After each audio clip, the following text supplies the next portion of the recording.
Using his powers. That's what he's doing. Refuse to use the they pronoun for a young child. Nobody wants it. Step into the back of the car, please. Nobody wants it. It's an abuse of power. Absolute insanity.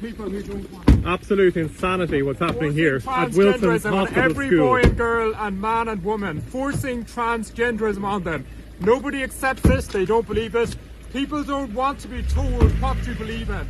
Well, this is all about transgenderism. Yeah, now it's about forcing. No, it is about one issue. This is about the issue of the title court order. It's been brought before the court. Judge Brian Krieger knew what would happen. He knew what would happen today. This is insanity. And it's what's abuse happening. of power. It is insanity. abuse of power. You're working Forcing with transgenderism. the High not just Court. on me. It's illegal. Every school in the country, workplaces, businesses, and he's abusing his power. All Working with the because government. You Abusing will not his accept power. transgenderism. Refuse to Abusing use his power. Abusing Abusing his power. That's what he's doing. refuse to use the they pronoun for a young Nobody child. wants it. Step into the back of the car, please. Nobody wants it. It's an in the abuse country. of power. Absolute insanity. People who don't want it. Absolute insanity what's happening here at Wilson's Transgenderism on Hospital every School. boy and girl and man and woman, forcing transgenderism on them. Nobody accepts this. They don't believe it. People don't want to be told what to believe in, what they must believe in. They don't want to be forced. This is my place of work, and I have a right to be here. I have a right to be here at my place of work. And you should not be obstructing me from entering my place of work. I'm here again now at my place of work, being obstructed, of course, from entering. Disgraceful this morning. And we know, of course, an order out there from the High Court again, terribly stating that I should be arrested and brought to the High Court. This is more of the same. 550 days in prison, over 75,000 euro after tax of my own salary taken from me, and now this again this morning. And I want to be very clear.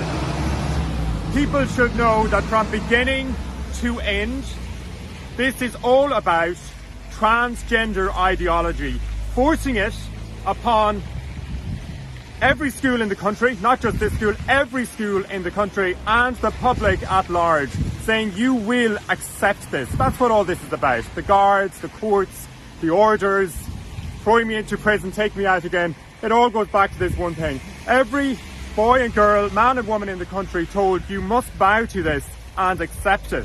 Transgenderism. That a boy can become a girl. People don't believe this. It's ludicrous.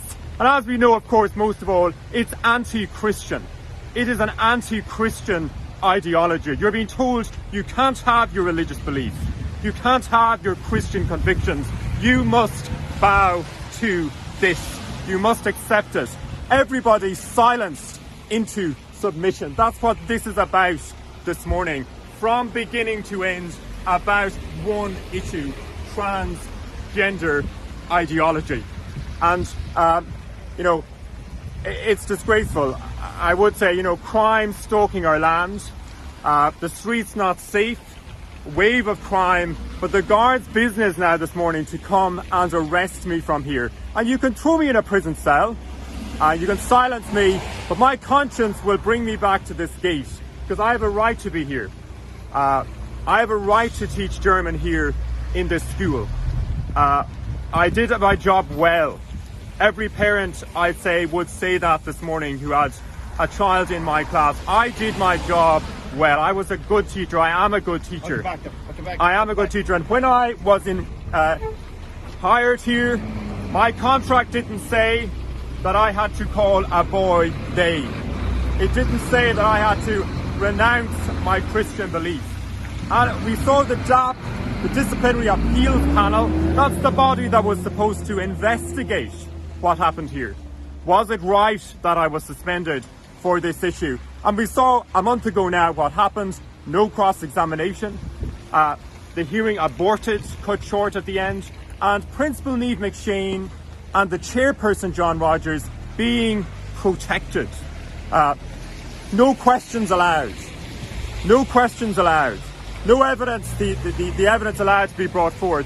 And I say that all just goes back to one thing. Simply shows and proves I have not committed any gross misconduct.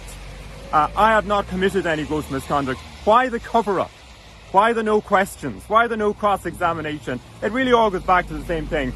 Asking a question at a staff meeting and asking a question in a chapel service, a Christian meeting, where Christianity and Christian belief and Christian doctrine was being cast into the gutter. That is not gross misconduct. The Bishop Ferran Glenfield, the Reverend Ferran Glenfield, the Bishop of Kilmore, coming up to me and whispering to me that, commending me.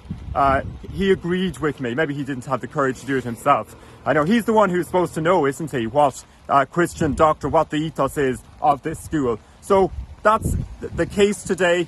Sadly, of course, the court's not doing what they should do, upholding constitutional rights. But every citizen in this country has that right. It's inalienable. You do not have to bow to transgender ideology. You cannot be forced to accept it. We have our constitutional rights in this country.